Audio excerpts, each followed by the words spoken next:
everyone. Nice to see everyone here. Good morning, good afternoon, good evening. It's just gone at 1 p.m. here in Northern England. The weather can't decide what it's doing. 1 minute it's sunny, next minute it's overcast. So who knows? All right, we're meant to be getting some hot weather at the end of this week, believe it or not. Like, I don't know. I'll believe it when I see it. So we're going to talk about 23-year-old Jack O'Sullivan today. Jack O'Sullivan has now been missing for 6 months. This is a UK case. Jack is from Bristol, which is in the southwest of England. So I'm in the northwest. Jack lives in the southwest. And I don't believe I've ever been to Bristol. I think I've been through Bristol, but I've never actually been to Bristol. Anyway, that's where we're headed. And 6 months. Can you believe it? And it's such a strange case. It's so strange. So there has been a renewed appeal because of it being the 6 months mark.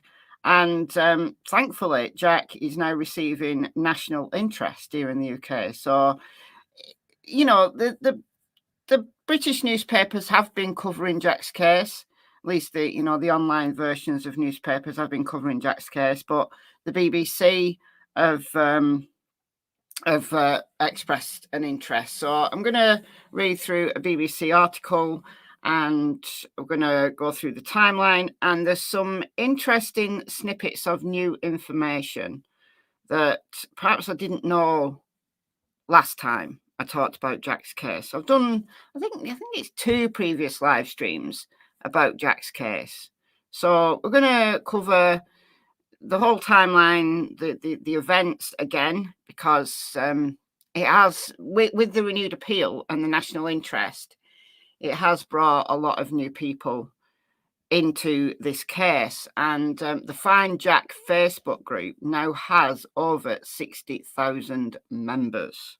So yeah, from all over the world. So it's good to see that Jack's case finally is receiving the attention that it deserves, because his parents have been, it's been a long slog for them to generate any interest at all about Jack's case. So it's good to see. It's good to see that at least now he's got some attention. Let's say a few hellos, just give people a few minutes chance to get in. But don't worry, if you haven't seen my previous live streams or you don't know anything about this case, I'm going to kind of start it from the top and go through the whole case. So good morning or good afternoon, Sharon. Hello, Jackie. Yeah, don't forget to hit the like. There's 2 things, right? In terms of helping me with the channel, there's 2 things that will help me fantastically.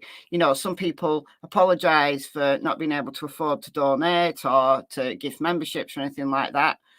Don't worry about it. If you can't afford it, don't do it. But 2 things that everybody can do to help the channel. 1, hit the like button, because the more likes a video or a live stream gets, the more interest YouTube perceives there to be in that video, in that channel. So it pushes it out. So, it gets into the algorithm easily. And the second thing you can do is share. So if you're in any, Facebook groups or any threads or any social media that you've got, share the video. That again, it's massively helpful. Just that sharing process tells YouTube that there's interest. Like it logs it in the algorithm somehow. I've no idea how, but the more shares it gets, the more YouTube thinks that video is popular. So again, it'll push it out to new people. And obviously sharing on your own social media potentially draws people in, and potentially it will get new people. So those 2 things are, above anything, the things that you can do that are completely free and will take you seconds. You got a YouTube notification. Wow, they're few and far between, aren't they? Hello, Nicola and Naomi Rose and Krista. hopping in with the $49.99. Thank you so much, Krista. You are incredibly generous, because it's not the first time or the second time or the third time that you've been generous. So thank you so much. Hello, Mike, Sandra. We've got Linda. We've got Miss Wales for sensible coverage of cases. I do try. I do try. Most of the time I'm sensible. Most of the time. Osland, hello. Hello, CW. Good afternoon to you. Hello, Karen R. We've got Haley. We've got Nanny War. Got Meg. Auntie Ree. Joe. We've got Cheryl.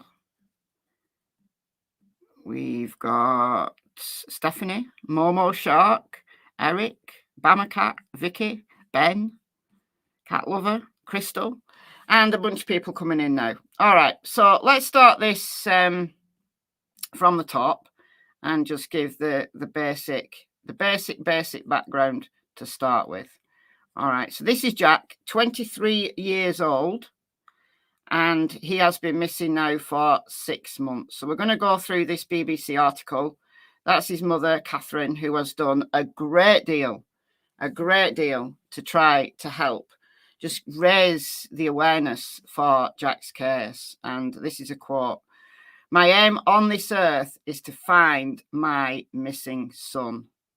And it's just been a hard slog for this family. It really has. You know, we say this a lot, but some cases just take off and, you know, they become an absolute circus. Like we talked about Sebastian Rogers from Tennessee yesterday, and his case has become an absolute circus. But that circus does actually increase awareness for that case. So it's, you know, I don't know what the answer is really, because the more popular a case becomes, the more of a circus it becomes. But then you've got the vast majority of missing persons cases where it's just really hard to get any interest at all. And you've got to remember that there's thousands and thousands of missing people out there all over the world. So, you know, the best will in the world, we can't cover them all. It's as simple as that. But all right, let's start off. So in March, this happened 2nd of March, the early hours of the 2nd of March. So Jack went for a night out in Bristol. He went to a house party and he just never came home. Crazy.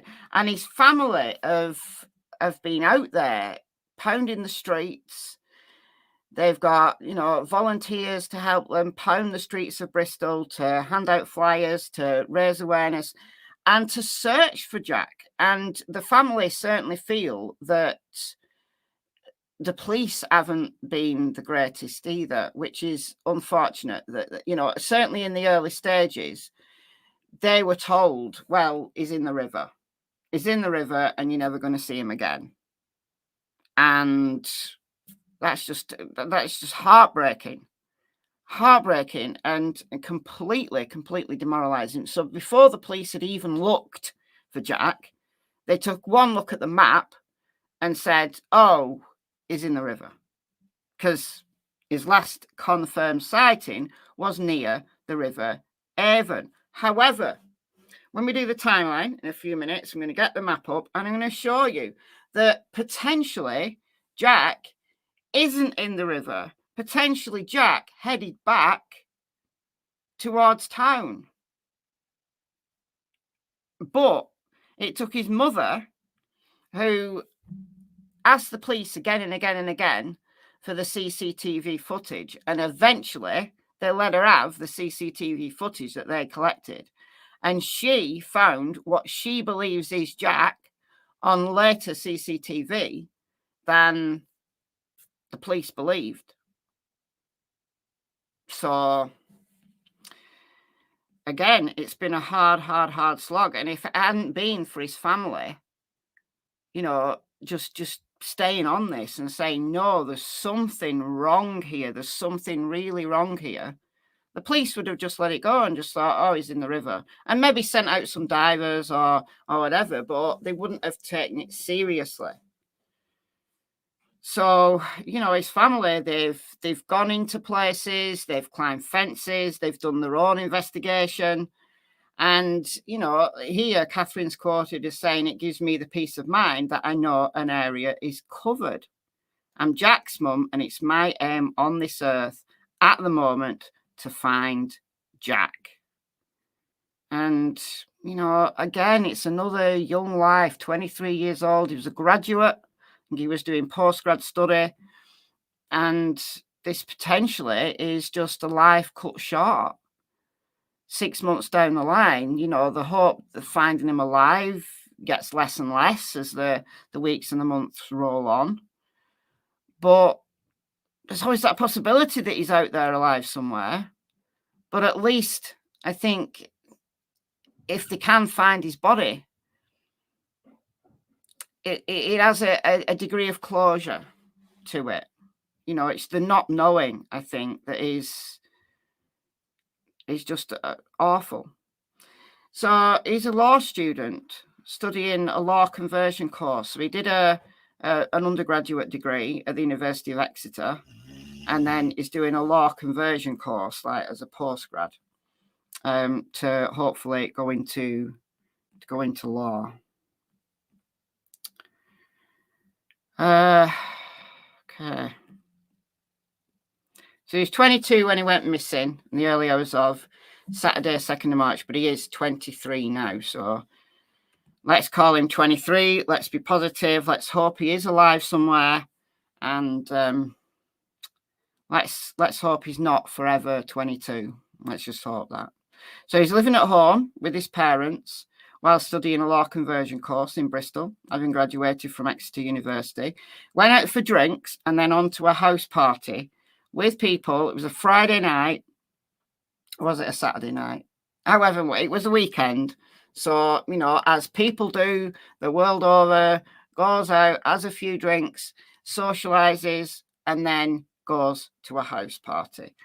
And it was 1:52, I believe, that he texted his mother to say that he was going to be getting a taxi home.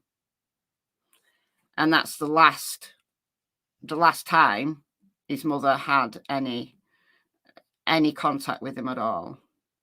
So I do believe it's 1:52. So she woke up, Catherine woke up about 5 and realised that Jack still wasn't home. So he'd never done this before, you know, if he kept in close contact with his parents. So if he was going to be away, he would let them know. If he decided, I don't know, that he wasn't going to get a taxi, that he was going to stay over at the party, he would have let them know. So she knew something was wrong. Now, fortunately, the family has that kind of family facility on your phone. You know, on iPhones, it's Find My iPhone, but there's various apps. You know, there's the Live 360 where family members can basically track each other's phones. All right. So they had that. And it was much later, actually 6:44, that Jack's phone last had contact with the Find My Friends or whatever. I don't know what app they used, but the police just haven't taken it seriously at all.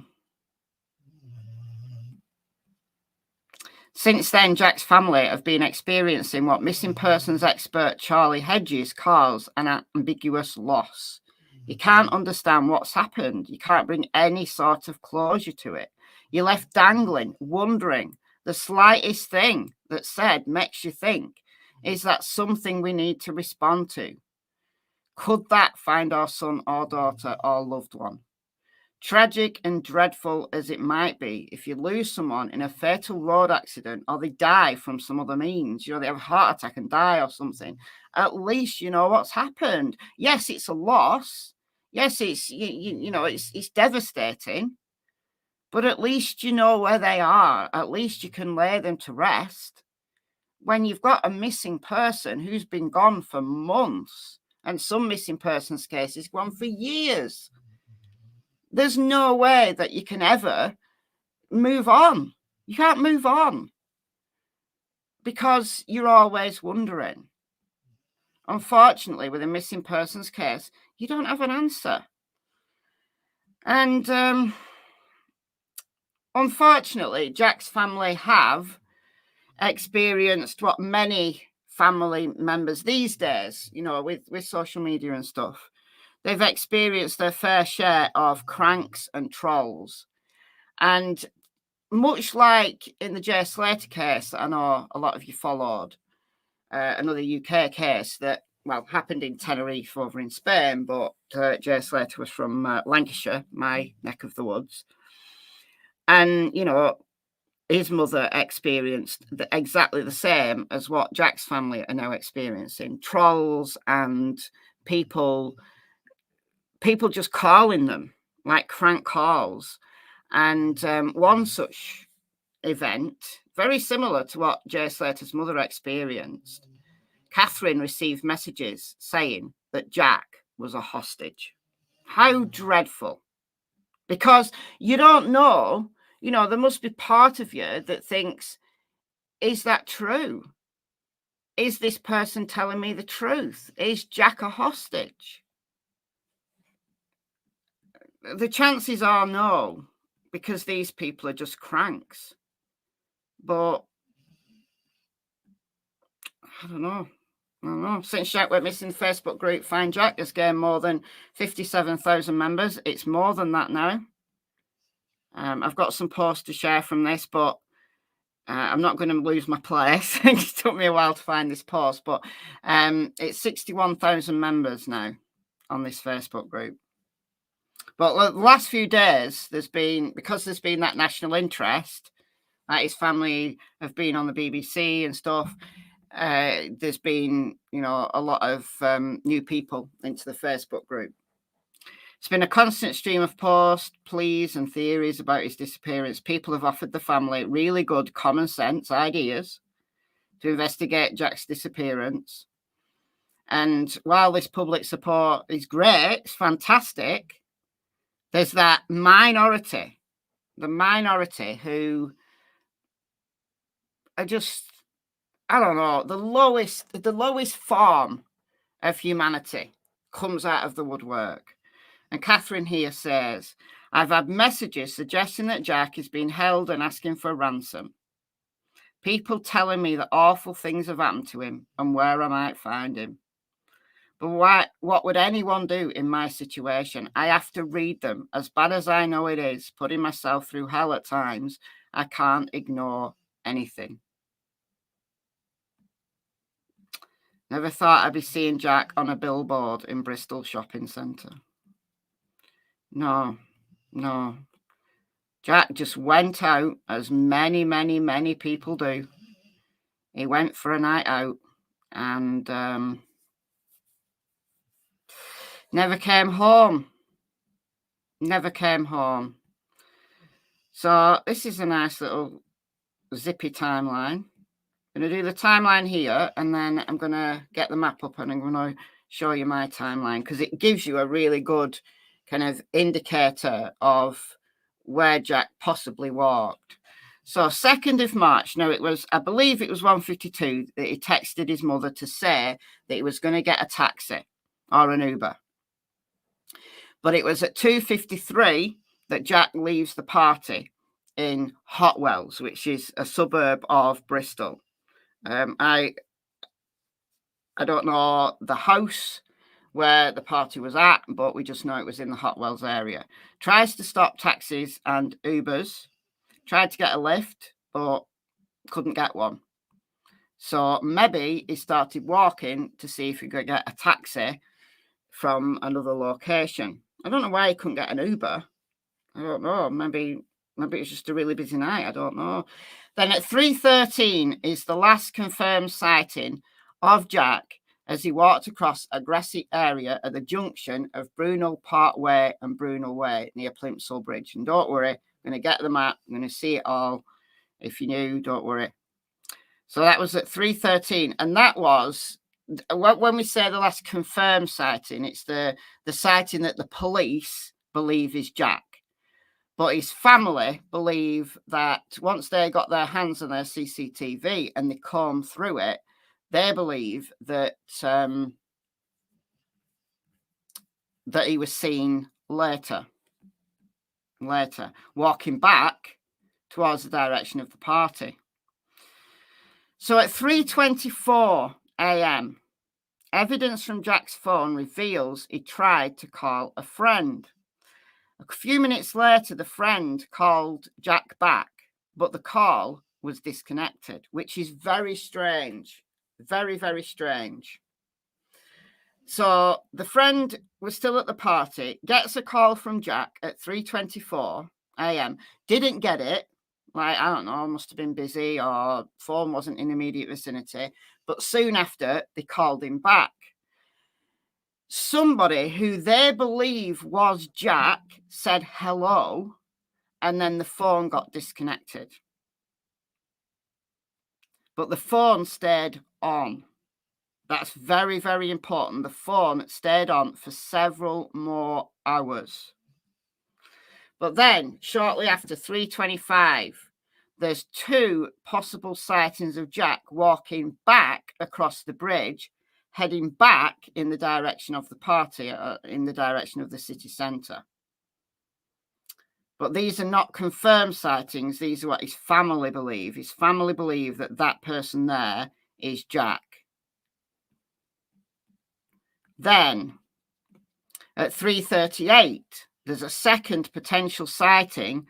This person here, his family believe is Jack, on Bennett Way, on the northern side of the river, so walking away from the river. Then around 5 a.m., as I said before, his parents realise he's not home, and they get worried. So they check the Find My Friends app. And Jack's iPhone was still showing that it was on until 6:44. Jack's phone showed active on the Find My Friends app in the Granby Hill area. That's heading back in the direction of the party. That phone stayed on till 6:44 in an area away from the river. That's very, very important. Very important. And it's what the police just would have missed all this. The police just made this blanket statement like, oh, there's your last confirmed sighting. Oh, he's in the river. He's fallen in the river, without any further thought. But let me get the map up. We'll go back to the police in a little bit. Do we know if Granby Hill is in the direction of the family's home? No, it isn't. But it's heading back towards the city centre. It's heading back to where he came from. So I've got to share my entire screen to share Google Earth. Okay, so I've plotted all this out. Now, the last live stream I did, some of my times were just a little bit wrong. The times, depending on what publication you read, the times do vary by a few minutes. But I think, you know, being a minute or two out isn't problematic. But I've redone the times. All right, so this is where we are talking. This is the southwest of England. So this is England. This is Wales. And Bristol is nestled right here. And there's a river that runs through Bristol called the River Avon, and it feeds into the Bristol Channel, which then feeds into the Irish Sea. All right, so that's just our orientation. Okay.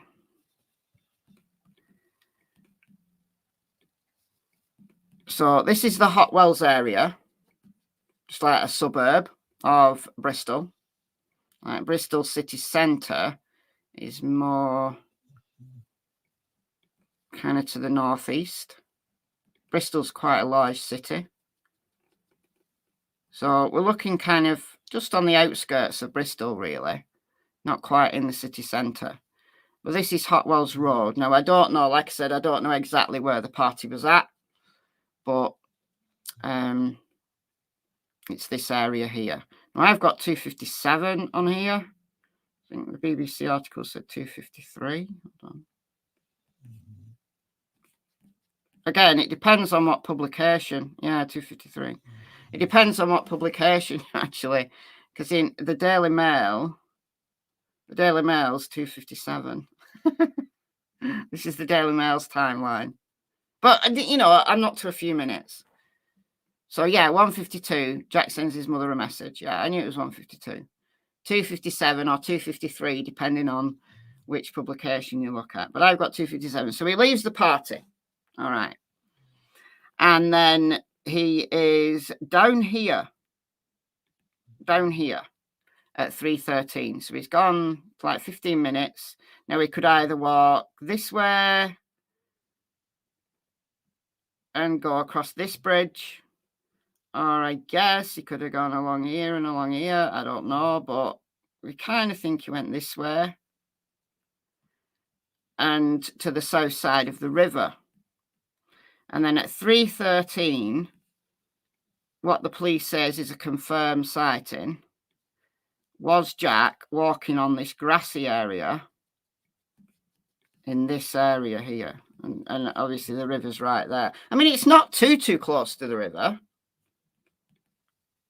I guess if the river's high, that's going to be river as well, I guess. So, yeah. Police took one look at the map.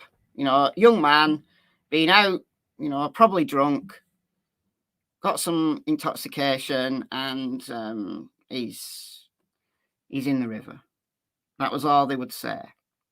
Okay, so 3:13 is on this grassy area here, on the south side of the river.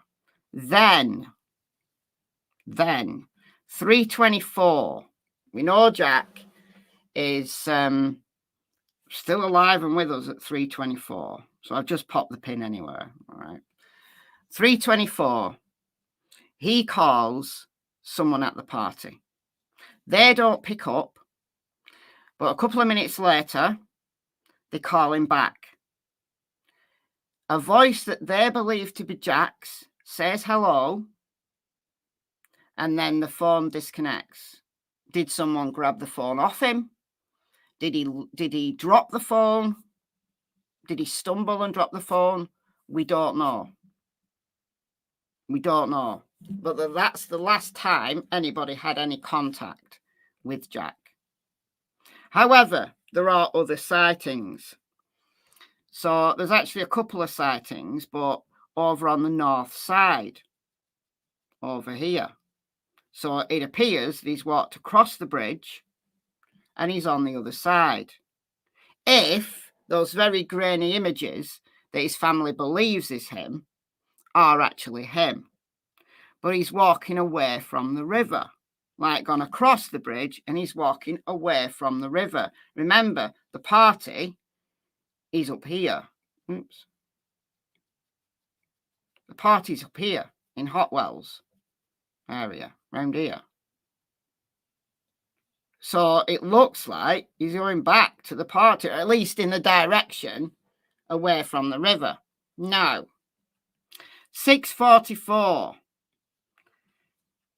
The Find My iPhone, Find My Friends app, puts him at an address on Granby Hill, which is this road here.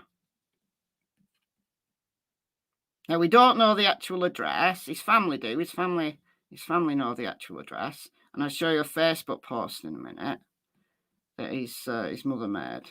So this is Granby Hill. So it is a hill, an actual hill. And if we just move up a bit, way I'm in the bushes. Way I'm in the bushes again. There's a lot of like flats. So I'm guessing a lot of this will be student accommodation. Or like people working in the city. but there's also some little bit overgrown gardens there. But this is Granby Hill. Like I said, I don't know the actual address where that phone pinged, but his family do. And they've given all this information to the police. Okay. All right. So that's the timeline that I've put together. So this is what the Mail Online have put together. So we'll just go through this one more time. 1:52, Jack sends his mother a message saying he's getting a taxi home. 2:57 or 2:53, depending on what you read, he leaves the party on Hotwells Road. Okay, so it's thought that he's gone this way. This is Hotwells Road along here. It's thought he's gone this way, across this bridge, walked along here. 3:13 is spotted on CCTV below Brunel Way. He's on that grassy area. And that is very close to the river. If the river's high, it's very close to the river. All right. Okay. So it's thought he's walked along past the river on the bridge. This is Plimsoll Bridge. And then at 3:38, CCTV sees him walking on the opposite side. 6:44, Granby Hill. That's his last GPS. And remember, Find My iPhone or Live 360 uses GPS. So even though it doesn't necessarily mean it's spot on, it's within, a few yards. So when I turn my when I look at a map and my phone's on, like the GPS is on, it puts my location about 3 doors down. Like reliably, it doesn't give me my exact address, but I live in a very small house, so those houses on Granby Hill, they're very close together. A lot of them are apartments. So the address that the Find My iPhone or Find My Friends would give you might not be that precise address. It could be 3 doors down. All right. It could be across the road. So GPS isn't necessarily spot on. Like it might give you an address, but where the phone actually is might be 3 doors away or half a road away, like given how close these are. Right, these are apartments. And obviously GPS can't tell you if, there's 3 stories there, probably 4 stories. So if it gives you an address, how do you know it's this one or this one or this one or this one? You don't. GPS can't tell you that. All right. So, but at least it gives an indication of where his phone was. His phone wasn't by the river at 6:44. It was on a residential street north of the river. I think that's the take home that we need to, get in our heads. Okay. All right. I'm going to share the other way now, and then I can see the chat. And I'm sorry I'm ignoring you. Because I've only got one screen. Oh, thank you so much, Dulcie. I missed that. Thank you so much. It's very kind of you. I'm working on one screen today because Kyle's broke his laptop. He's taking it to be repaired. But he's using my other laptop. So the other laptop that I use as the second screen, Kyle's got it. So I can't see who got those memberships because I've only got the StreamYard chat. I haven't got the YouTube chat today. So StreamYard doesn't tell me who got them. But thank you so much, Dulcie, and welcome. Whoever got them, welcome. Yeah, month's free membership courtesy of Dulcie Martin.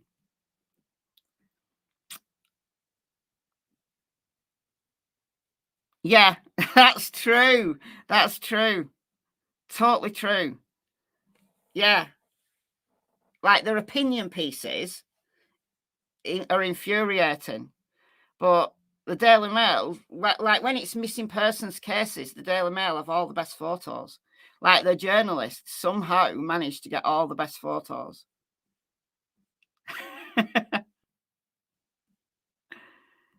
Hot Wells isn't a very good area. Well, who knows? Who knows?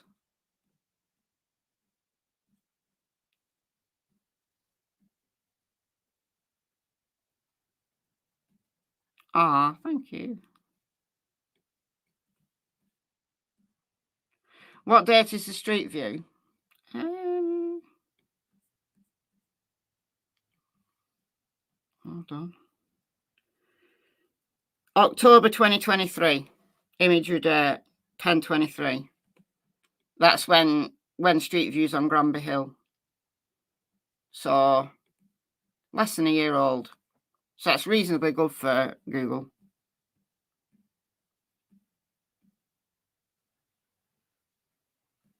Yeah, being stuck with that a ride, yeah. When you just want to go home, when you're tired and you just want to go home, yeah. Please hit the like, please do, please do.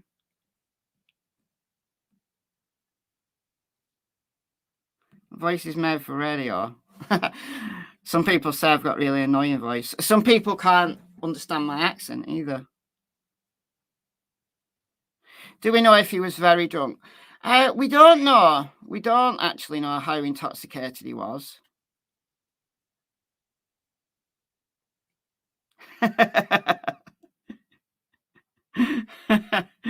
Your cat's GPS. Your cat's probably trying to like throw you off, throw you off purposefully.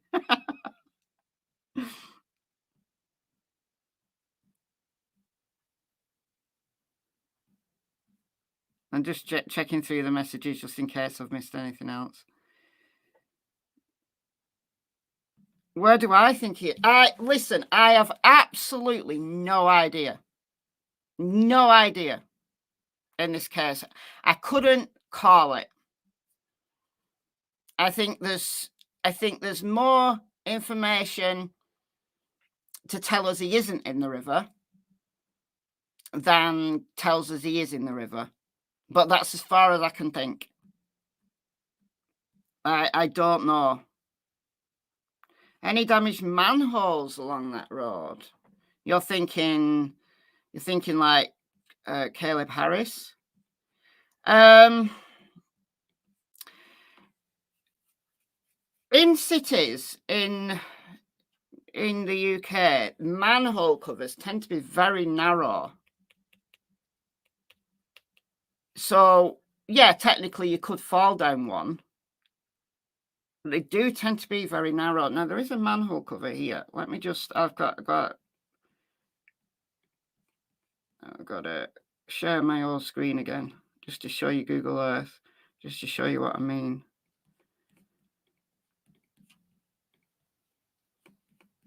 Now, this is Granby Hill. There are manhole covers there.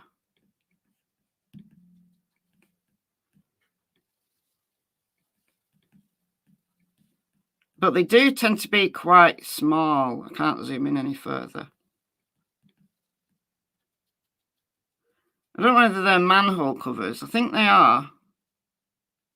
Like, obviously, a manhole, you know, can fit a man down. But they don't tend to be very, very big, very wide. But it does happen. It does happen. Like, recently, when was it? In later end of last year, near my house, like, 'cause I live down like a cul-de-sac where it's just like a track, like you can't get cars down it, it's just like a track, and then the track leads onto like a grassy area, like a small grassy area. And one day I was just walking along and I almost fell down a hole, and it was a manhole cover that had been like underneath the grass. So you couldn't tell that there was a manhole cover there. Like the grass has like obviously just grown over this manhole cover, and the manhole cover had broken. Somebody had parked the car on it. Like, you're not meant to park your car on the grass, but somebody had.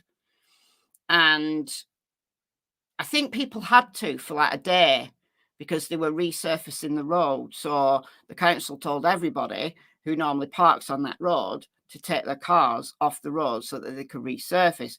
So people here put their cars on the grass. They had no choice, all right? So the weight of a car basically broke this old manhole cover that nobody knew was there. And it was just a big hole. I don't know if I've even got a picture of it. Because I took pictures of it and sent it to the council. And it took them about a week to fix it. Now, that, I almost fell down it. But it was only, I would say, maybe 3 feet down. And then it was like like a drainage, old drainage ditch. But it was only, I'd say, about 3-4 feet down. So I wouldn't have hurt myself if I'd fallen down it. But I was concerned like a kid might fall down it. So I sent it to the council. One of the neighbours came out and put like tape around it so that people wouldn't fall. You know, at least they had I don't think I've still got the photos. So yeah, it does happen. No, I've not got the photos still. But so yeah, I mean, it's possible, but usually they're pretty firm. Horrible way to die, though, if you got stuck down a manhole and like no one could hear you. Horrible. Like Caleb Harris, it's just horrific. Horrific. Okay, moving on. Oh, actually, this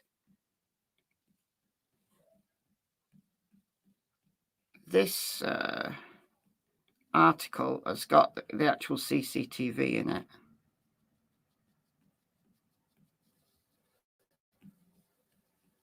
Here we go. Watch the full video. Last moments before Jack O'Sullivan vanished. Cops release new CCTV. All right, let's play this.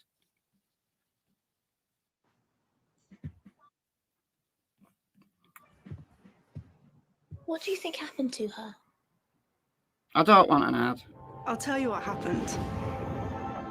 It was the last lap. I trained my entire life for this moment. I knew exactly how I was going to do it. And that's exactly what I did. That's what Come on, give me a chance to click off. For the love of changing perceptions, for the love of progress. City. So today marks 1 month since 23-year-old Jack O'Sullivan went missing. All right, the sound isn't great on this. He was last seen just after 3:10 in the morning on Saturday the 2nd of March, just behind me on the green space just below Brunel Way. So that's the green space. Just below Brunel Way. We're appealing for information from anybody that may have been on any of these roads walking. Why does it do that when I stop it? Or driving, any dashcam footage that they may have if they were travelling through this area during 3 a.m. on the 2nd of March and 7 a.m. Jack's description is a white male, 5'10", short brown hair, and he was wearing a green-brown Barber jacket, a cream jumper underneath, blue chinos, brown shoes with white soles.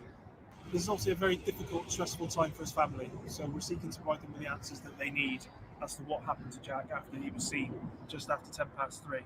We're here to appeal for any information regarding our son Jack O'Sullivan, who's now been missing for 31 days. He was last seen in this exact spot just behind us. I would just ask if anybody has any information or sighting around 3:12 in the morning on Saturday the 2nd of March. You may have just been in the area and just noticed something that was just slightly out of character, somebody wandering around. Yeah, we just ask you because we really need to find him. All right, so that was at the month mark.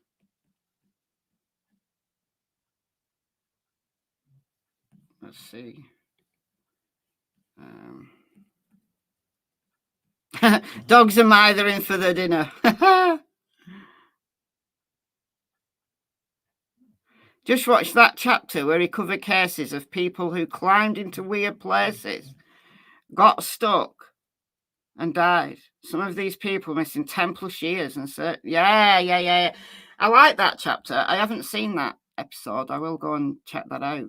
Yeah, I think that's what happened to Sebastian Rogers. I do. I think that's what happened to Sebastian. Let's play this video.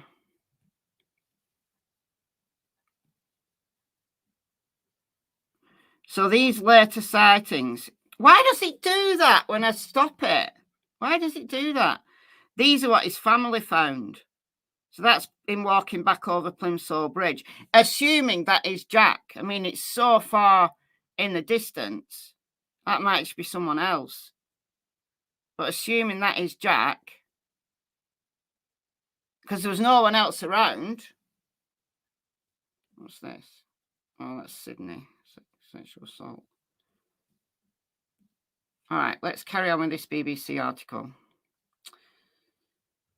So, for the family, life still feels stuck on 2nd of March. Catherine points to potential areas that could have been missed on her large OS map covering the kitchen table. We are no further forward with sightings or anything that would give us an indication of what direction Jack went or where he is now. We're down to once-a-week email contact from the police, but we're going nowhere. They're not answering the questions. So the family have complained about the police, and understandably so. Understandably so, because in the early days, the police just were not helpful. They just were not helpful. But now, you know, they're not answering questions. I mean, maybe the police, you know, are just saying, you know, we've not got any further information. We don't know. We have nothing. So maybe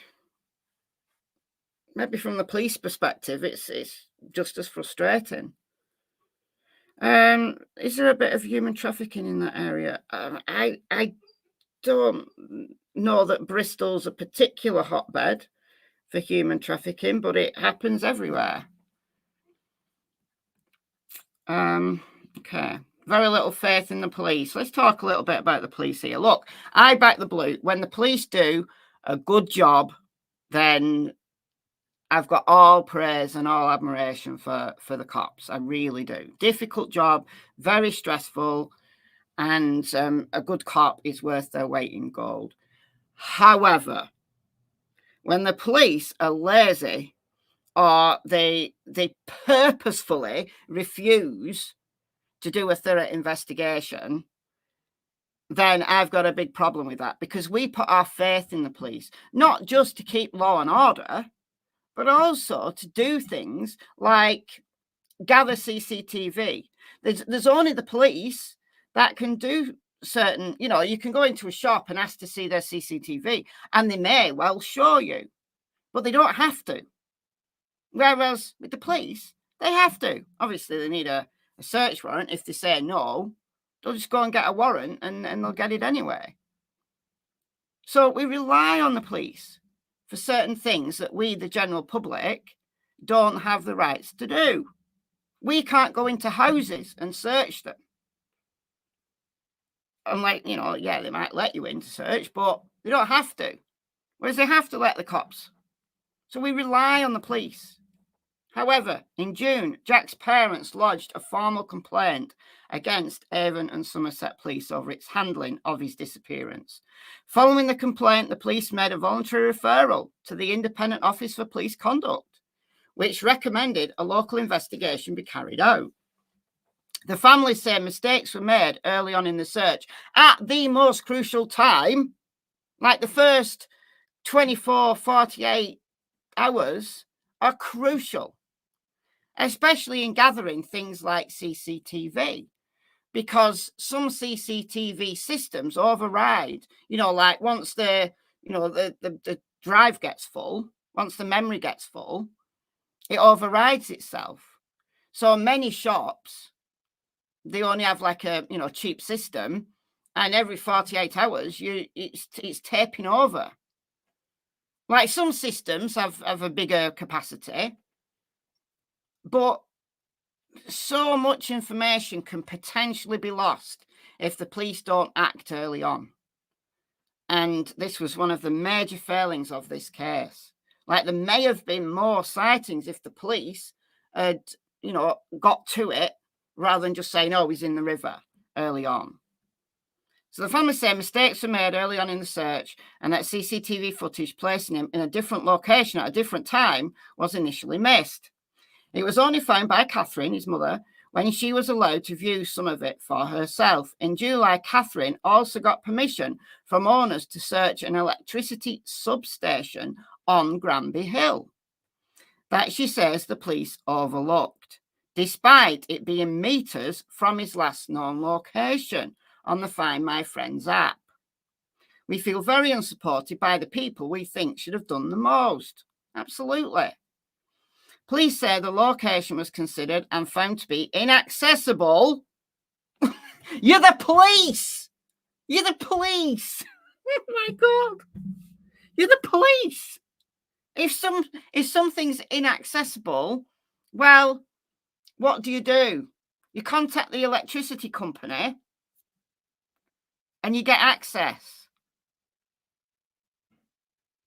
CCTV was checked and didn't show Jack. Well, fair enough. All right, fair enough. Now, that doesn't look inaccessible to me. Somebody could climb over that wall. Somebody could throw someone over that wall. Just because it's got locks on it doesn't mean to say somebody with ill intent couldn't have got in it. Yeah, good Lord. I know. Make it accessible, exactly. So, electricity substations.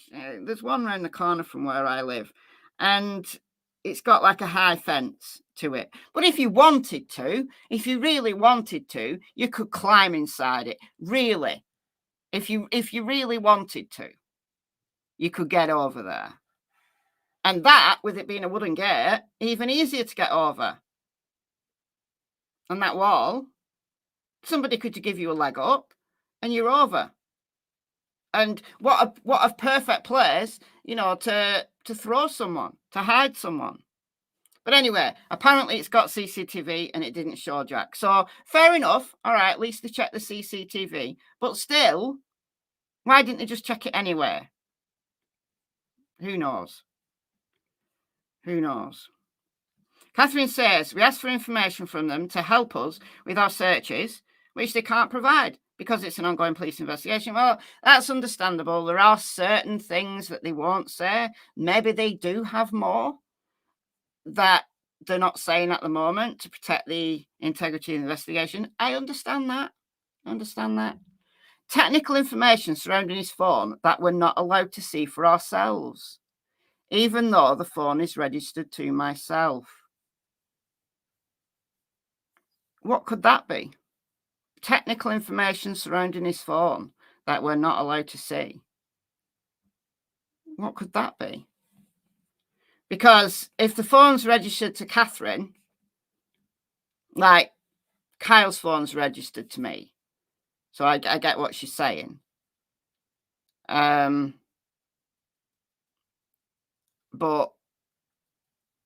if Kyle went missing, I would be able to access like his call history, but it only gives you a limited amount of information, doesn't it? So you can't get text messages, like your text message history. You can't get just as a user. So if Kyle went missing, I wouldn't know anything about his text messages. I would know his call history, and that would be it. So presumably they'll have done search warrants for social media, assuming they've done this. Please, God, tell me they've done this. Like apply for search warrants to Google, to Facebook, and Meta, the parent company, which covers WhatsApp, Instagram, Facebook, Twitter, all the social medias that he might have. So all the apps that he's got on his phone, they'll be able to apply for search warrants to look at the messages, you know, on that phone. So no, they might not give a full breakdown of everything that they've found on that phone. But I do find that interesting. The information it refers to is the location of the last signal given off by Jack's iPhone in the Find My Friends at 6:44 on the morning he went missing. The family's privately hired investigators are ready to help, but the data they need is in the hands of the police. We're just asking for it because we have very little faith in the police getting it right. So they've got PIs on the job. They're doing everything they can. They've had volunteers. They've had search parties. They've got a 61,000 member Facebook group. They've got a PIs on the job. What more can they do? And you would think that the police would share some information with the PIs. I don't know, but obviously the relationship between the police and the family is very strained. So the police probably aren't going to do them any favours. A few days ago, I met someone who said, well, I do have Ring doorbell footage.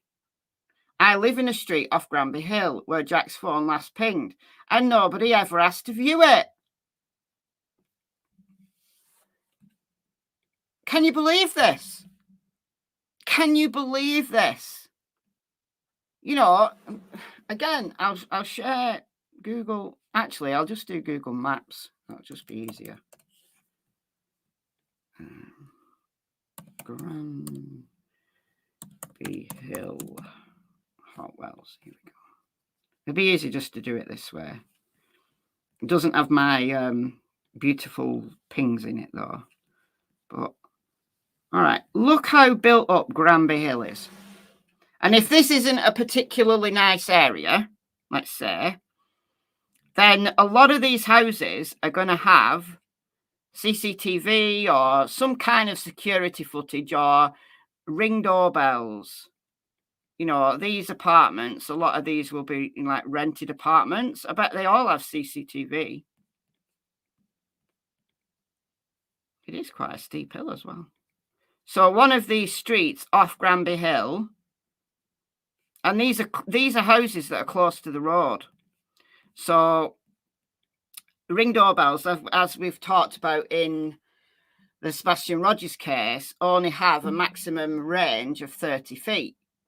So if you have a Ring doorbell and your house is set more than 30 feet off the road, somebody walking along the road, your Ring doorbell isn't going to pick them up because it's not going to register. It's not going to, you know, break their sensor. Whereas these houses that are very close to the road, any of these that have Ring doorbells, somebody walks by, it's going to pick them up. Now, we don't know what street off Granby Hill. Oh, that's a good view, isn't it? It's a good view. But, you know, it's a very built-up area. So you would think that the police would have done a canvass of the streets around the place where Jack's phone last pinged. Because if his phone last pinged there, well, Jack might have walked off from there. He might have, that might be the point where his phone ran out of battery. But Jack might have been alive and well and have moved on from there or been taken from there. What? Brother lives in Tewkesbury. I haven't heard of him. It's a mile away, or an hour away. Well, it's only this week that I've seen, you know, a real national coverage. Like his parents have done interviews with various, you know, news stations and stuff in the past, but there's just been this little flurry of interest in his case. So hopefully, you know, we want Jack to be a national name, like Jay Slater. Everybody in the UK knew Jay Slater. You couldn't turn on the news without seeing Jay Slater. When Nicola Bulley was missing, same. Well, where's that same level of interest in Jack O'Sullivan? It's frustrating. So clearly they hadn't done a canvass. The Assistant Chief Constable of Avon and Somerset Police, Joanne Hall, says the law prevents them from sharing the requested information. All right, whatever. They could tell them something. After the family got access to limited CCTV from the area where Jack went missing recorded on that night, they were able to see that many vehicles would have gone past him at that time in the morning. Police previously said that about 400 vehicles would have passed underneath Jack in the time period of the last suspected sighting of him crossing a flyover. 400 vehicles? What, like 4 o'clock in the morning? 3 o'clock in the morning? Really? Is that busy? There's all sorts of lorries, trucks, an ambulance, normal cars, people, Catherine says, as she insists that somebody out there knows something about where Jack went. She admits the family leads a very unusual existence, an unimaginable, an awful one. For me, there's a huge drive of, I must keep going, but some days that's easier said than done. I can't imagine. I just can't imagine. Our sole focus on a daily basis is finding Jack. We keep going because we owe it to Jack. So that's confirmed as Jack by the police. That's 2:57. Assuming this is see that time's wrong. 2021.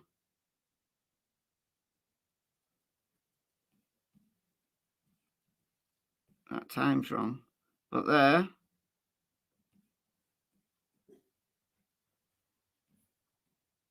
$3:17. So I can't see anyone in there unless it's that. I don't know. So 2nd of March 2024, 3:17. So 2nd of March 2024. See, I was arguing with people yesterday in the Sebastian Rogers case who were saying that on the CCTV the year would come first. No, the year always comes. Like, it's either day, month, year, or month, day, year. So this is month, day, year, 2nd of March 2024. 3:08. Assuming these are the right times.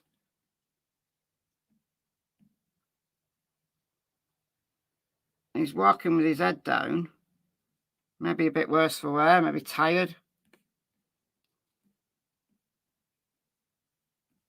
3:17. Oh, I've seen that one. Okay. Avon and Somerset Police say that since Jack's disappearance, more than 20 different teams and departments have been involved in the investigation. They have been supported by other agencies and emergency services, such as the Fire and Ambulance Service and National Police Air Service and the RNLI, so the lifeboat people. In the investigation to date, there have been more than 100 hours of CCTV review, 200 hours of searches on the river and surrounding banks, mounted by police searches from Bristol city centre to Flax Burton, 40 land searches and 16 drone deployments, which sounds great, fantastic, good stuff. Good stuff. But how much was missed in those early days, in those early few days? The force says it's received 100 calls from public with possible sightings and 8 media appeals have been issued. Miss Hall, who met with the family in July to discuss their concerns, said, "Our staff and officers remain committed to doing everything we can to find Jack. We do not underestimate what a distressing time this has been and continue to be for his family. When I look at missing persons investigations in Avon and Somerset over the last year, we've had 5,500. The vast majority of those people, though, are found or come home of their own volition. It's the strange ones like this where somebody is literally seen and then just disappears. It baffles me. Missing people are somebody's loved ones, they're somebody's family, and we don't close the door on that. Further searches are planned following information and advice received from other law enforcement agencies. Police said they will update Jack's family when their handling of the complaint is finalised. Oh, blame it on that. Okay. And are once again renewing their appeal for any witnesses from Saturday, 2nd of March to come forward. For the family now, their initial first day shock has been replaced by something different, a grim realisation that this isn't a nightmare they will wake up from. This is just their awful new reality. Dreadful. Dreadful. But there's some little snippets on the Facebook group that I thought you might find interesting.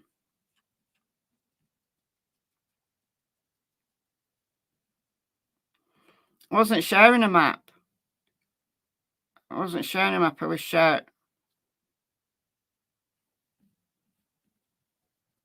What? I was... Do you mean this? Was that not sharing when I showed this? Was that not sharing? Weird.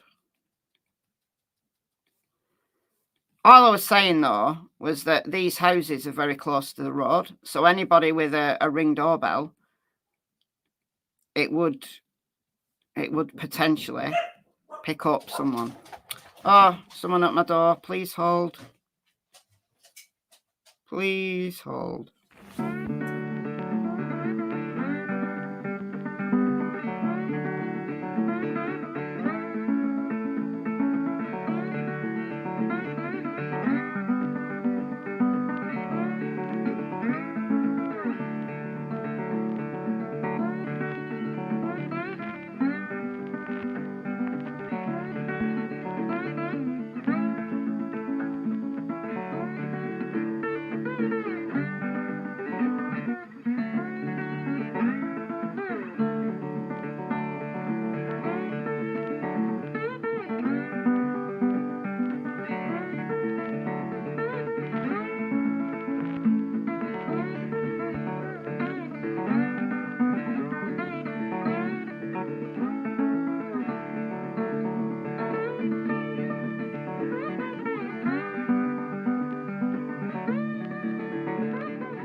Oh, Amazon delivery.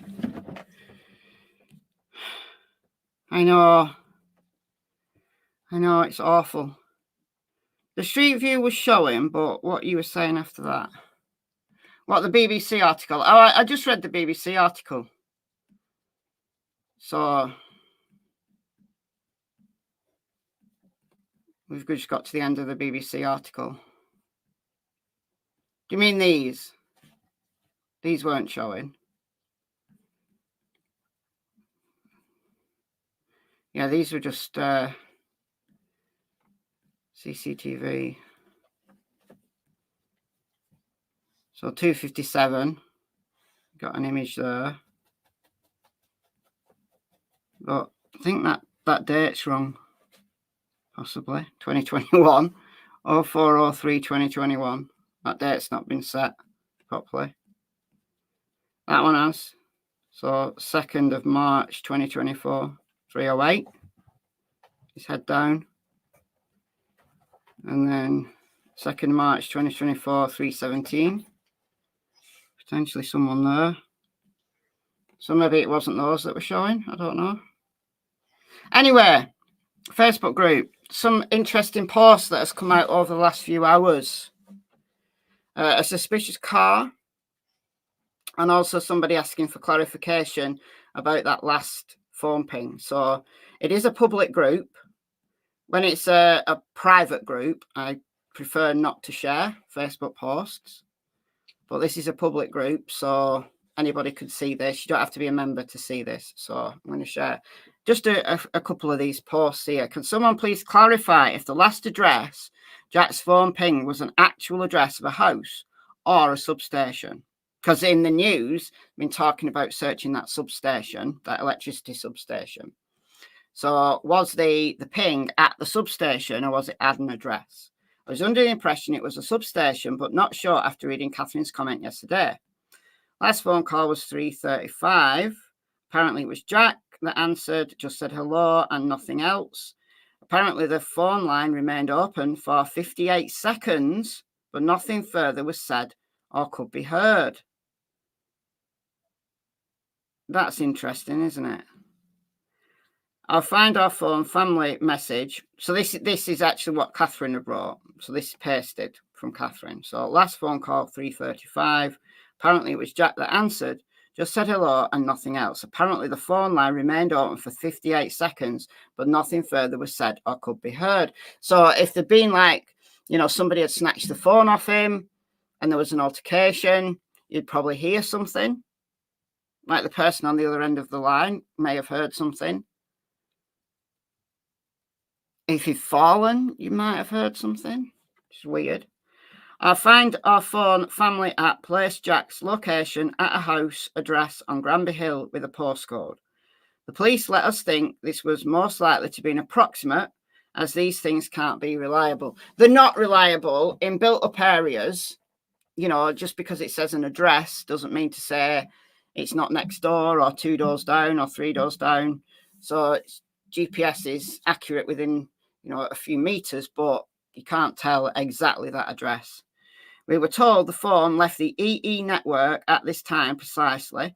Unfortunately, EE, which is the phone provider, are one of the only providers that can't actually provide the information that could let us precisely why this happened. We're doing our best to get clarity on these issues and will continue to do so. Now, Catherine did comment on this, if I remember rightly, if I can find it. The last Find My Phone pinged Jack at an actual address with a house number and postcode, but the police said it was an approximate location and could not be relied upon, so could not take that seriously. We were told, however, they did visit the address, but who knows? Previously, this app has been very reliable for us as a family. However, on most important night of our lives, it didn't help.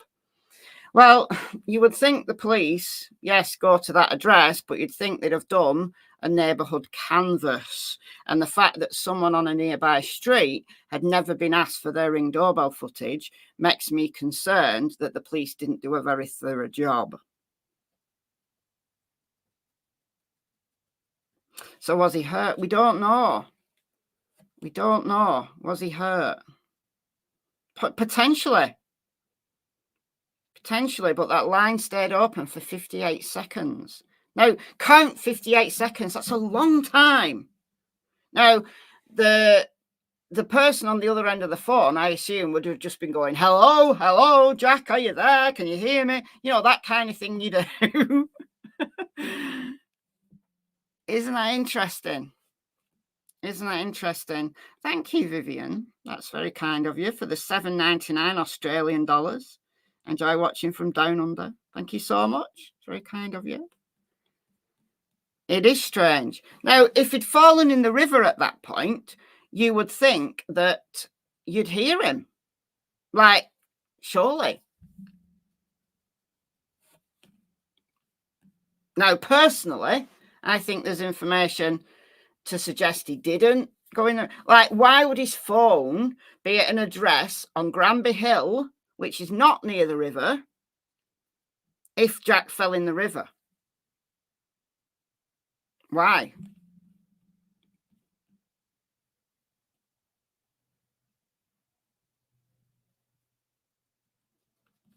Really? Jack's brother put a post on the FB group a couple of months ago stating that the people at the party said Jack hit his head before he left. Not sure if anything else has been said about this. I did see that, yeah. I did see that.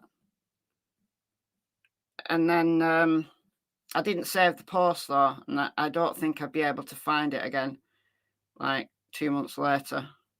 But if you think about this image here, at 3:08, assuming that's the right time, he's walking with his head down. Maybe he had a headache. Like disoriented, had a headache. Presumably, he was trying to find a taxi. But we don't know. Now, there's another interesting post on this Facebook group. This one. Check this out. Suspicious vehicle. So 3:02:24. So 2nd of March 2024. 6:04 a.m. This vehicle was spotted. With all the new subscribers to the group, can we have an appeal again for the driver of this vehicle to come forward? It was parked in the Cumberland Basin car park for approximately 3 hours, close to where Jack was last seen. From CCTV, Catherine has seen activity with this car during the period from 6 a.m. from 3 a.m. to 6 a.m. Someone must know this driver. They may have vital information or can be ruled out of the investigation. This is a Fiat Abarth, never heard of. Quite a distinctive car. There would not be many in Bristol. The police should be able to spot the reg through the cameras. Maybe an idea to contact Fiat Members Club. Yeah. So it's like one of those little biddy cars. It's almost like the size of one of those tiny smart cars. But that was in the Cumberland Basin area between 3 a.m. and 6 a.m. Exactly the time when Jack was there. Does it mean anything? Not necessarily. The police might have ruled it out. The police might have seen that vehicle, got that vehicle's license plate, spoke to the driver, know where that car went. And it's a tiny car. It's not like you could put a dead body in your boot. Because it doesn't have a boot. It's like half a car. They always remind me, it's just like somebody's chopped off the rear end of the car. These tiny vehicles. So it could be very, very innocent. It could be somebody visiting somebody who's just parked the car there. But I think it would be nice to know if the police could verify that they've ruled out that vehicle. That's true. That is very, very true.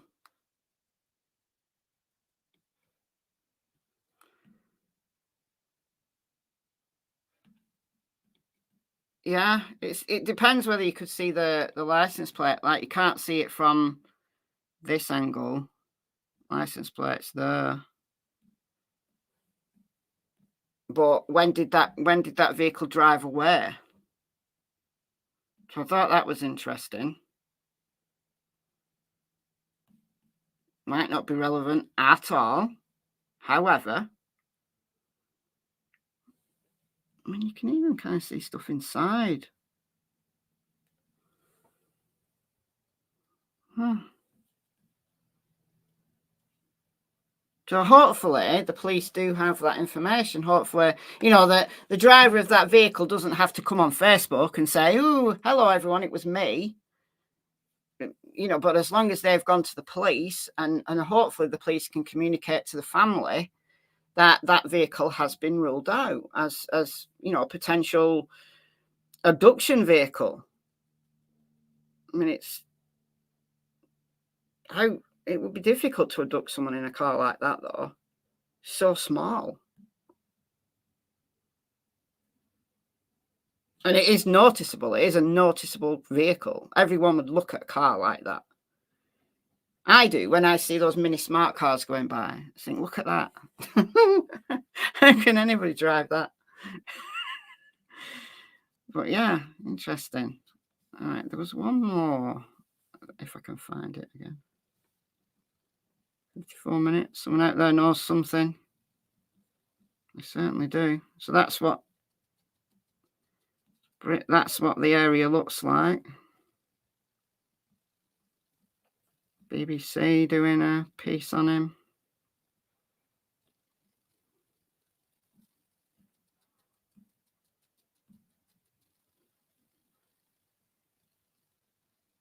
Oh, not the right area.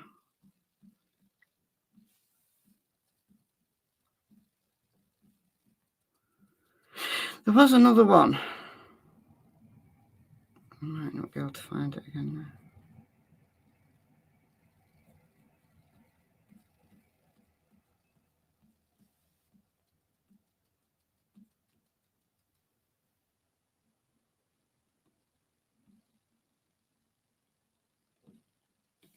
Yeah, let's hope the police will release phone data on Apple. From Apple. If there's anything specific, like relevant to the investigation, what I would like police forces to do is communicate with families when they've ruled stuff out. You know, then at least the family can say that's been ruled out. I think that's what a lot of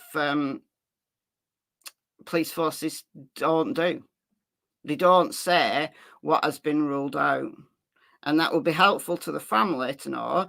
And also it would be helpful to people in, you know, investigating the case to know.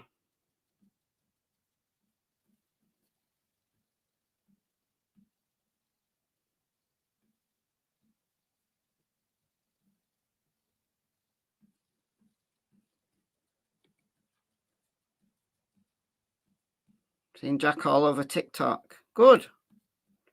Good stuff. It's good when, you know, a case does start to take off.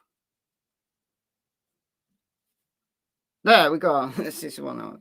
Can we be sure that it was actually Jack who answered his phone at 3:30 a.m. or 3:24? Jack made the call to his friend who was still at the party. So we don't know why he called the friend who was still at the party. Maybe it was to say, I can't get a lift. I can't get a ride. Are you still there? You know, maybe he was hoping, you know, are people still there? Can I come back and try, you know, and get a lift later?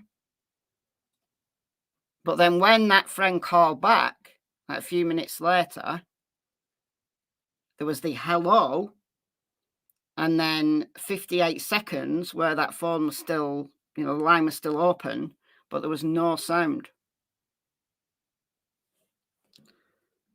But can we be sure it was actually Jack who answered the phone? And I don't think anybody can be 100%, but Catherine did respond and said, we cannot be 100% certain, but the person who took the call from Jack felt sure it was him. So just that hello must have sounded like Jack's voice. And then someone called Sheena said, who took the call? And has it been confirmed as to what was said? And then Catherine says, it was someone back at the party. What we know from the police is Jack answered and just said hello. My first question was, how can you be certain it was Jack? And I was assured it was. I'm now not sure of anything, but what can I do? I'd like to be able to hear a recording of this, but I've been told that's not possible, so I just have to believe. It's difficult when I just don't believe anything anymore. Well, no, there won't be a recording of it because, you know, the police can't, you know, contact the phone company and say, give me the recording of this call, because calls don't record, you know yourself. Calls don't record unless you choose to record them. So no, that will have gone. That unless that friend for some reason was recording the call, and why would they be? So no, we'll never know, I don't think, for sure whether that was Jack who had the phone, because that phone was still active on the network until 6:44. So for like 3 hours after that call, that phone was still active. So the phone is crucial. If that phone was in someone else's possession, then why did they have that phone? Did they find the phone and just took it home? Like, you know, sometimes you find a phone and you think, oh, well, maybe I'll take it into the police in the morning, or maybe I'll keep it. Maybe I'll put a sign in the local shop or something, whatever. You might take it home thinking, I don't know what to do with this phone now. Or it could be in possession of someone who did do something to Jack. But if it was with Jack the whole time, we know that Jack was alive and well. Well, we know he was alive. We don't know if he was well, but we know he was alive at least at 6:44 if he remained with his phone.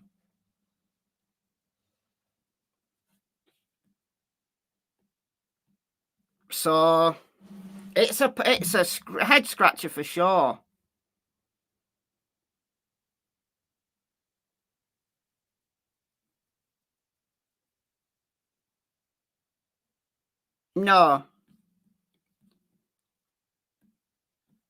No, I mean, look, if Jack fell in the river and the phone went with him, the phone would have shut off soon after. If the phone went underwater, the phone would have shut off soon after. Because iPhones, they're water resistant, so you can take them out in the rain, but they're not waterproof. So that phone would have shut off. That phone did not go in that river. If Jack went in the river, the phone didn't. The phone's the thing. The phone's the crucial element to this case. The fact that that phone stayed on, because we can all quibble about whether these really grainy CCTV images are Jack. Right? I think that's the confirmed one, that's Jack. I think if you were a Jack's family member, you'd maybe be able to tell that that was him. But these two, I have no idea. Especially those that are really far away. It could be that could be anybody. Honestly, that could be anybody. That little image there. But we can quibble about them. We can say, are 3 out of the 4 here Jack? Or a 2 out of the 4 Jack? Or are none of them Jack? Or all of them Jack? We could quibble about that. We could, we don't know for absolute certainty whether all of those images are of Jack. But it's unquibblable, if that's even a word, which I don't think it is. It's undisputable that his phone was still active at 6:44 around the area of Granbury Hill. That is absolutely confirmed. That's recorded. Like, that data is there. That phone was on and in that area. It might not be the specific address that it pinged at. It's not ping, it's GPS, but it could have been 2 doors down, 3 doors down. It might have been an upper floor flat, whatever, right? It was in that area at 6:44. So it means that that phone did not fall in the river. So the police initial assessment of, oh, well, he must be in the river. Like, oh, you're never going to see his son again. He's in the river. We might try and fish him out at some point. Well, if Jack's in the river, the phone certainly wasn't. So, number 1, where is the phone now? And number 2, was Jack with that phone? Because if Jack fell in the river, like the police initially said, why did the phone not go with him? Did the phone fall out of his pocket? Was he holding the phone when he fell in the river and it landed on the bank and someone picked it up? If so, why has that person who picked it up not come forward? Think about this. If you were innocent, like if you were just walking out, I don't know, taking your dog for a walk down by the river late at night, and you found a phone on the side of the river, and you thought, oh, I'll take that for safekeeping. I might do this. I might take that for safekeeping. And then in the morning, I'm going to take it to the police station, right? Or I'm going to try and find out who owns it. I'm going to take it to the police station, and I'm going to put an advert in the shop window. I'm going to put an advert on my local Facebook group saying I found a phone, make and model, blah, blah, blah. and it's at the police station. That's what I would have done personally. All right. But if then I found, like in the days, you know, following, or even the weeks following, you know, if the case just didn't register with me, as soon as I realised that that could be Jack's phone, I would have contacted the police, I would have contacted the family and said, I found a phone and I handed it in. So why did that person who had that phone not come forward? Because if that was an innocent, you know, somebody picking it up out of good faith, why did they not turn it over? Well, maybe because they stole it and they kept it. Maybe, possibly, maybe. Maybe they stole it, got it unlocked, and you're using it with a different SIM. Possibly. Or it could be the person that hurt Jack. Or Jack could have been with that phone the whole time. But then where is Jack now? 6 months later, where is that now? Where is Jack now?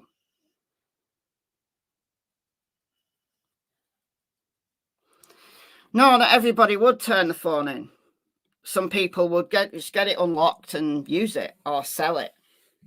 And maybe that's why they've not come forward, because they thought, oh no, I'm going to get accused now. I'm going to get accused of abducting this young man when actually all I did was steal a phone. So possibly. But there's something else with this case that we are missing, that we're all missing. There's a missing link somewhere in this case. And that's why I'm flummoxed by it. And I think there's more evidence Jack isn't in the river because of his phone. Because if he's in the river, why was his phone not in the river? And if all of these images were Jack, especially those on the north side of the river, so let's go down to, this is the Cumberland Basin, down here. So Hotwells Road's here, Hotwells Road, so the party's along here somewhere. All right, walks along here, confirmed sighting of him on this green space right here, this green space. So it's not super close to the river, and there's a fence. So it's not like you just fall in. It's not a Nicola Bully situation where you can just fall in. There's a fence. Fence all the way along. So you'd have to make a special effort to get in the river from there. If you walked along there's a fence. Could you fall over? Yeah, you could, but you'd have to lean over. Could someone throw you over? Yes, absolutely. Someone could throw you over.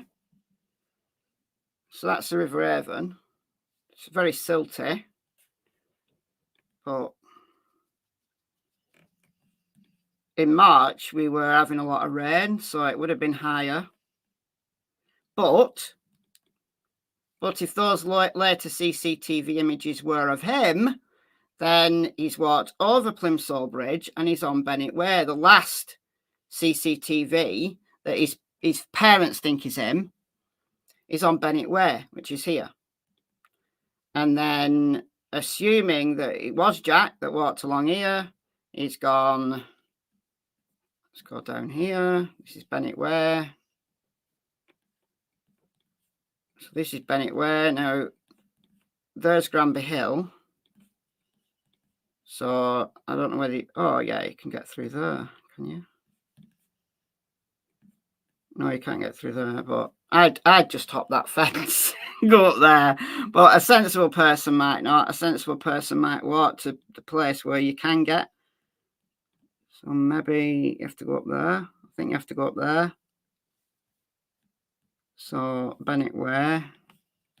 Have to walk this way to there. And then you walk up that footbridge. That's how you get to Granby Hill. And you go over the road to Granby Hill. So it's very coincidental. If this last CCTV image of someone on Bennett Way, now we don't know what direction he was walking on, but if that's not Jack, it's completely coincidental that Jack's phone ends up at an address on Granby Hill. It's completely coincidental. Some people say there's no such thing as coincidences. There are, but still. Comes over Plimsoll Bridge, onto Bennett Way, goes over this footbridge, onto Granby Hill, phone pings here 3 hours later at 6:44. Where's Jack? And I'm not showing the map. Great. So yeah. This river's all fenced in. River's all fenced in. Maybe there is a way over. You can go down to the river. You have to make a special trip though. Down to the river. You can't accidentally fall in the river from this green space. You can't. You could trip over that fence, you could be thrown in, but you can't accidentally fall in like Nicola Bully. So, to me, there's more reason to believe Jack isn't in the river than he is. Could he be in the river? Yes, he could. And somebody found his phone, stole his phone, and is now embarrassed to come forward. But the fact that it looks like he walked over Plimsoll Bridge, onto Bennett Way, then you would go up this footbridge, onto Granby Hill, and his phone's right there. It will be very, very coincidental if the person seen walking on Bennett Way wasn't Jack, if his phone 3 hours later pinged at an address on this street that leads directly from Bennett Way.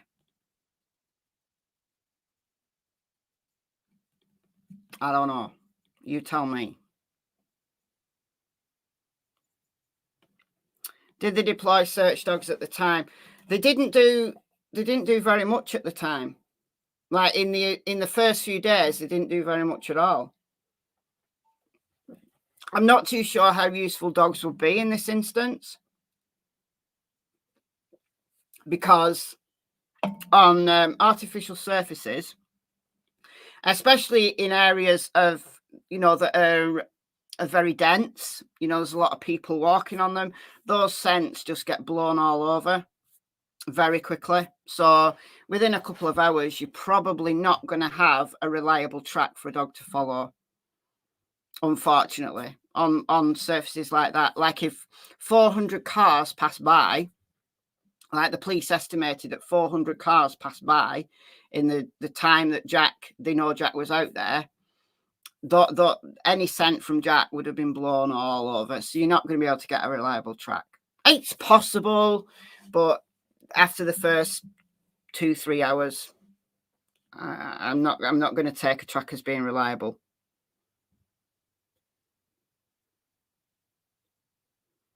Where is this at? This is Bristol in the southwest of England.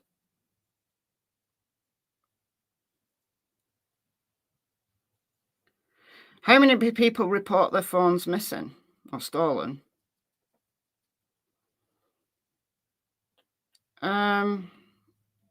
Yeah, I had a phone stolen once years ago, and I didn't report it to the police. So it was only a cheap phone.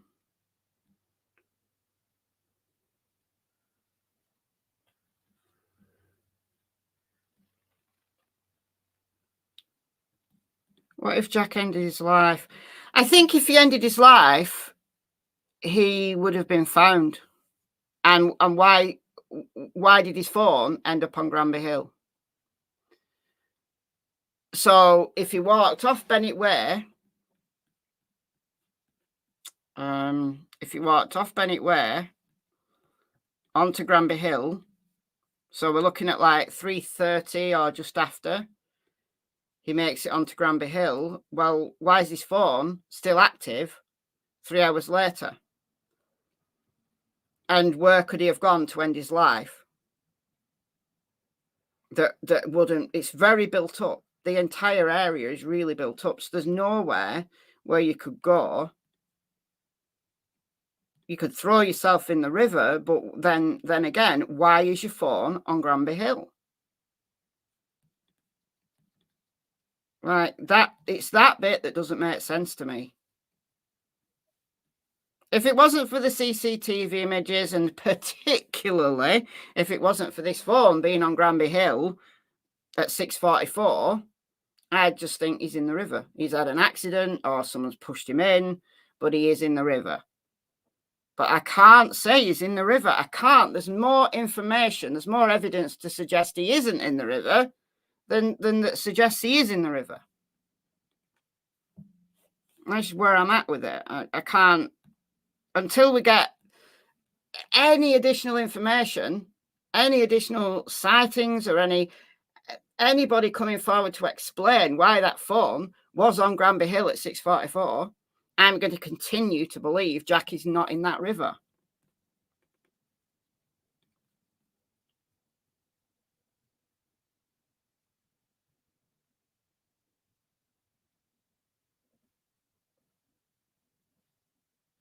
We know when the phone call was. 3:24 a.m. Jack called his friend. They didn't answer. And I think it was 5-10 minutes later, they called him back. So it's just after, I think it was just after 3:30 a.m.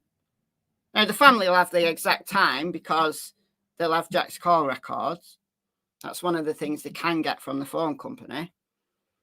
So they'll know exactly when that outgoing call was made from Jack's phone.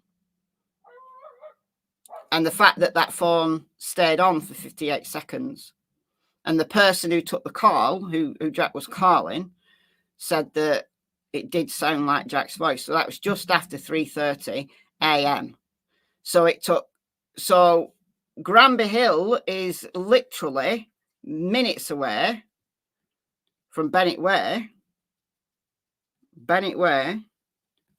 Hold on, where's Bennett Way? That's Hotwell Road. Bennett Way.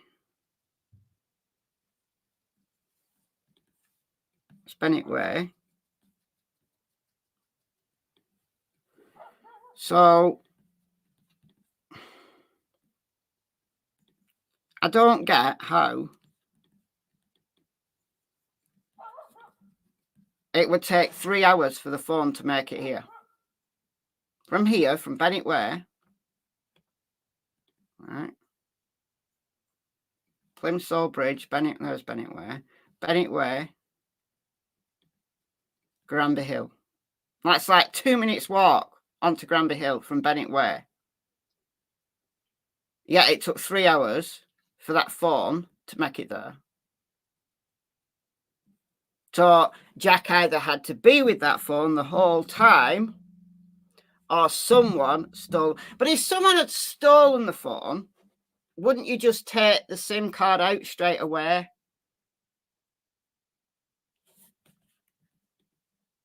Like, wouldn't you turn the phone off?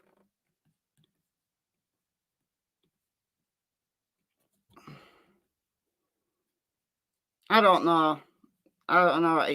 That's the thing. That's what this case hinges on.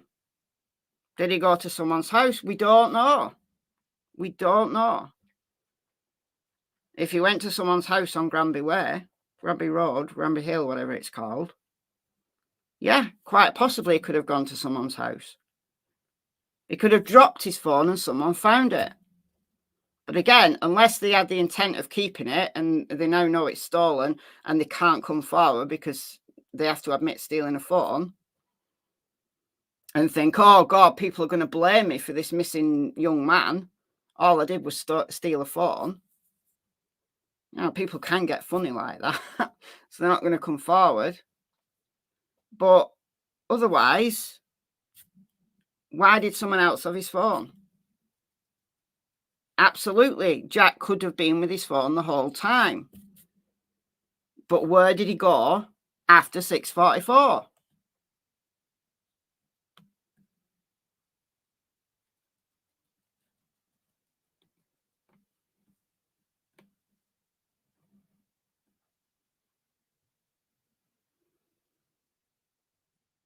Yeah, he was near the river, but not super close. It's not like Nicola Bully. This is not a Nicola Bully situation where the phone was right there, the Willow the dog was right there, and there's like a 10-foot drop. There's like a big embankment and then a 10-foot drop into the water and no fence. On a winter's day when it's slippery. No, not like that at all. Because the place here where he's on this green space, right? The river is there. That's the river, River Avon, right there. But there's a fence. So you either have to climb over the fence or someone throw you over the fence to get in the river. And if you're on the green space, this is the green space. Well, if you stood on the green space, you've got to go over this fence, you've got to go across the road, you've got to go over this fence to get in the river. Or you've got to make a special journey to the river. So you've got to go down here. So you've got to go from the green space. So walk around, there's the get out, there's the green space. You walk down here and then you can get down by the side of the river, presumably. Yeah, you can get down there. And even then, there's another fence. There's another fence right there. So there's a walking path. So you can walk down by the river. So you can take your dog for a walk down by the river. There's another fence there. So how do you accidentally fall in the river? You can't accidentally fall in the river from this green space. It's impossible. It's impossible. You could walk over there and then fall in. Yeah, that's only a small fence, but you could fall in there. But you'd have to make a real effort to fall in, a real effort.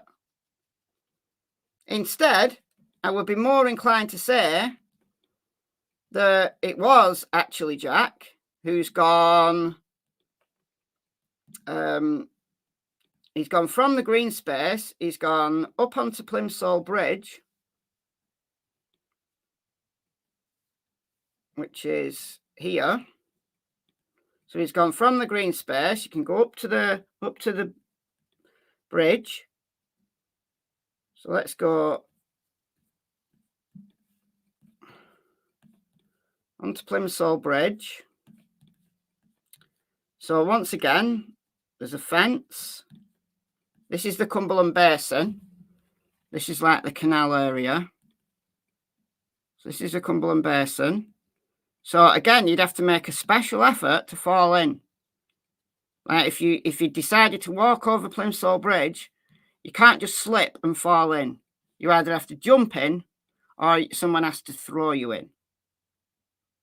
And then if you went down there, okay, you could go down there. That's a fence. It does look very unlikely someone would accidentally fall in a river in this area. I can't imagine a situation where you would accidentally fall in unless you made some really stupid decision to fall, like climb over the fence. I don't understand. Because if you're on the green space there, then you've got the Cumberland, you've got the river, you've got this river, and you've got the Cumberland Basin here. All right, so there's this area.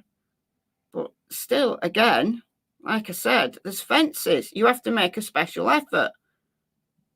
You have to make a real special effort to fall in this river. Let's have a look down there. Is there a fence there? All right, so there's no fence there. It's just a little chain fence. But again, it's not near the green space. So yeah, you could fall in there. But it's not close to where the CCTV image was. Could you walk down there and then go over there and then? But it's far off the road. I don't. No, guys. I'm struggling to understand how someone could fall in a river in this location. Unless you were dead close to that edge, then yeah, you could fall in because there's no fence on that area. But why is his phone on 3 hours later on Granby Hill on the opposite side of the river? That does not make sense to me.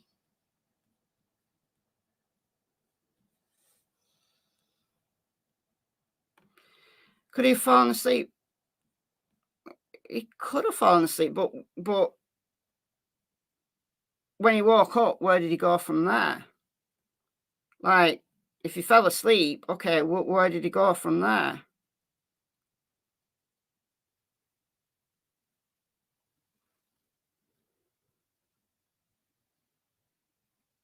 Yeah, he absolutely will know how to get back to the party because he just retraced his steps. If he wanted to go back to the party, he'd just retrace his steps. But I don't get it. I don't get why that phone was on Granby Hill. That's where I'm at. So we await further developments. I'm going to keep following this case. I am a member of the Facebook group. I do read the posts on the Facebook group. So as soon as there's any further information, I'll bring it to you. But there's some interesting little snippets that have come out over the months, but not enough to be able to get a clear picture of what mindset Jack was in, what intoxication level he was at, whether he knew anyone on Granby Hill where that phone was last located. Those questions, for me, are very important. But above anything else, the burning question is, why was the phone on Granby Hill at an address at 6:44 a.m. when Jack hadn't been heard from for 3 hours? Was Jack with his phone when that phone last gave that GPS location? Was he with his phone, or did someone find his phone? Did someone steal his phone? And does that person know anything?